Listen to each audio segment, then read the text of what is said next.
دیکھو موزوں پر مسا اس صورت میں جائز ہے کہ موٹے اتنے ہوں کہ آپ انہیں پہن کر کئی میل چل سکتے ہو. بالکل باریک موزے ان میں مسا جائز نہیں ہے. نمبر 2, وہ اپنے سہارے پر کھڑے رہ سکتے ہوں. بے شک آپ نے تسمے سے باندھا ہوا ہے ان کو یا ربڑ سے باندھا ہوا ہے, لیکن ربڑ نہ بھی ہوتی تو اپنے سہارے پہ وہ کھڑے رہتے. سمجھ رہے ہو؟ اتنے باریک نہ ہوں کہ ان میں آپ کی کھال جھلک رہی ہو, اتنے ہلکے نہ ہوں کہ پانی ان میں جذب ہو جاتا ہو. تو اگر ان میں کوئی شرط نہیں پائی جائے گی تو ان موزوں پر مسا جائز نہیں ہے. اور یہ شرطیں فقہا نے حدیث ہی سے نکالی ہیں, کیونکہ نبی کے دور میں خفین ہوا کرتے تھے جو جوتوں کے بغیر استعمال ہوتے تھے, جوتوں کی جگہ استعمال ہو, ان کو پہن کے لوگ جوتوں کے طور پہ دور جایا کرتے تھے. یہ جو ہمارے اہل حدیث حضرات کہتے ہیں یہ کہاں سے نکالی شرطیں ہیں, یہ سوال ہمارا آپ سے ہے کہ آپ نے یہ کہاں سے نکالا کہ عام ساکس پہ مسا جائز ہے, جبکہ یہ نبی کے دور میں تھے ہی نہیں, ان کا حدیث میں کوئی تذکرہ ہی نہیں ہے. بھائی حدیث میں جس کا تذکرہ آئے گا اسی چیز کا آئے گا جو اس دور میں رائج تھی.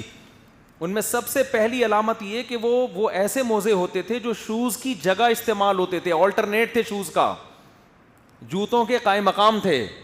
وہ ایسا نہیں تھا کہ پہلے موزے پہنو پھر اس کے اوپر پھر شوز پہننے کی ضرورت ہو. آج جو ساکس مارکیٹ میں آ رہے ہیں وہ جوتوں کی جگہ استعمال نہیں ہوتے, ایسے ہی آپ نے کور چڑھایا ہوا ہے پاؤں کے اوپر, ورنہ کوئی ٹیشو پیپر باندھ لے اور اس پہ بھی مسا کرنا شروع کر دے, اس کو تو سب ناجائز کہیں گے نا. تو صرف پاؤں کا کور ہونا ضروری نہیں ہے. کچھ چیزیں اہل حدیث کی ایسی ہیں کہ جو دلیل ان کے ذمے بنتی ہے, جیسے قضاء عمری پہ کہتے ہیں اہل حدیث ہم سے کہ قضاء عمری کی کیا دلیل ہے. ابے بھائی آپ بتاؤ کہ نماز جب قضا ہو جائے تو بغیر پڑھے معاف ہو جاتی ہے, اس کی کون سی حدیث ہے؟ یا جب نمازیں زیادہ ہو جاتی ہیں تو بغیر پڑھے معاف ہو جاتی ہیں, اس کی کیا دلیل ہے کہ 5 نمازیں اگر قضا ہو جائیں تو کرنی پڑیں گی, 5000 ہو تو بغیر قضا کے؟ تو دلیل آپ کے ذمے ہے. تو ہمیں خفین اور جورب کا تذکرہ ملتا ہے, جورب بھی خفین کے معنی میں, کیونکہ لغت میں ہے کہ جورب خفین کے معنی میں آتا ہے. تو وہ موزے جو نبی کے دور میں مستعمل تھے وہ ہوں یا ان جیسے ہوں پھر مسا جائز ہوگا.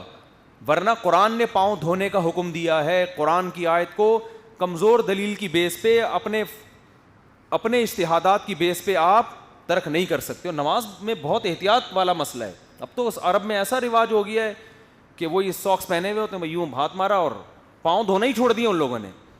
تو عرب سے متاثر ہونے کی ضرورت نہیں ہے. لوگ کہتے ہیں وہ سعودی عرب کے ہیں, تو اس سے بالکل بھی متاثر ہونے کی ضرورت نہیں ہے. علم دنیا میں جہاں بھی ہوگا اس کو فالو کیا جائے گا. ٹھیک ہے عرب میں بھی بڑے بڑے علماء, میں نہیں کہہ رہا کہ وہ نہیں ہیں, لیکن جو اسلاف ہمارے گزر چکے ہیں وہ آج کے عربوں سے کروڑہ گنا بڑے تھے. ایک آدمی نے سعودی عرب میں ہی کسی سعودی عالم سے سوال کیا کہ شیخ بن باز کا یہ فتویٰ ہے, اور تو انہوں نے بتایا کہ حنبلی فقہ جو قانونی طور پر سعودی عرب میں نافذ ہے اس میں یہ ہے, وہ بن باز کی رائے اس کے اگینسٹ ہے. تو اس نے کہا بن باز جو تھے وہ چونکہ دلیل کو فالو کرتے تھے میں ان کی بات کو مانوں گا. انہوں نے کہا اس کا مطلب امام احمد بن حنبل جو ہے نا وہ تورات و انجیل کو فالو کرتے تھے, وہ قرآن و حدیث کو فالو نہیں کرتے تھے. امام احمد بن حنبل بن باز سے زیادہ قرآن و سنت کو فالو کرتے تھے. ہمارے لیے بن باز بھی قابل احترام ہے, لیکن یہ عجیب اندھی تقلید ہو رہی ہے کہ جو موجودہ زمانے کا مفتی ہے اس کا فتویٰ پوری امت پہ تھوپ دیا گیا, اور جو بڑے بڑے ائمہ گزر چکے ہیں جن کو پوری دنیا فالو کر رہی ہے ان کی دلیل کو دلیل ماننے کے لیے بھی تیار نہیں ہے. تو ہر عالم کے اپنے کچھ تفردات ہوتے ہیں, تو شیخ بن باز کے بھی کچھ تفردات تھے, تو وہ اپنے تفردات ان کی ذات تک رہیں گے, وہ امت اس میں ان کو فالو نہیں کرے گی. بن باز 3 طلاقوں کو ایک کہتے تھے, تفرد ہے بھائی ان کا, پوری امت ایک طرف ہے, سارے صحابہ ایک طرف ہیں. بن باز کہتے تھے اگر یوں کہا تو گھر میں داخل ہوئی تو طلاق ہے, تو گھر میں داخل ہوئی تو قسم کا کفارہ ادا کر دو, حالانکہ پوری امت اس کے اگینسٹ ہے. تو بھائی ان کا تفرد ہے, بس چھوڑ دو ان کو اپنے حال پہ, اللہ جانے وہ جانے. تو یہ عجیب لوگ ہیں جو کہتے ہیں ہم تقلید نہیں کرتے, یہ پوری امت کو چھوڑ کر ایک بندے کی تقلید کر رہے ہوتے ہیں, اس پہ تحقیق کا لیبل لگاتے ہیں, اور جو پوری امت کو فالو کر رہا ہے اس کو کہتے ہیں یہ کیا ہیں, یہ مقلد ہیں. تو عجیب سا حساب ہے. اچھا بھائی, تو یہ مسا نہ کیا کریں ان موزوں پر. اور امام نے اگر یہ عام ساکس پہ مسا کر کے نماز پڑھائی ہے اس کے پیچھے نماز نہیں ہوگی. لوگ کہتے ہیں اتحاد امت کی خاطر نماز پڑھ لو, تو اتحاد امت کی خاطر اس کو چاہیے نا کہ وہ اپنی رائے اپنی انفرادی نماز میں رکھے, اپنی رائے مقتدیوں پر مسلط کیوں کر رہا ہے امام. تو امام اگر ایسا کر رہا ہے, عام موزوں پہ مسا کر کے نماز پڑھا رہا ہے, آپ اس کو بولو امام صاحب جب آپ نے اپنی الگ سنتیں پڑھنی ہو, الگ نماز پڑھنی ہو, آپ مسا کریں نہ کریں, ہمیں جب نماز پڑھا رہے ہیں تو جمہور امت کا خیال کریں.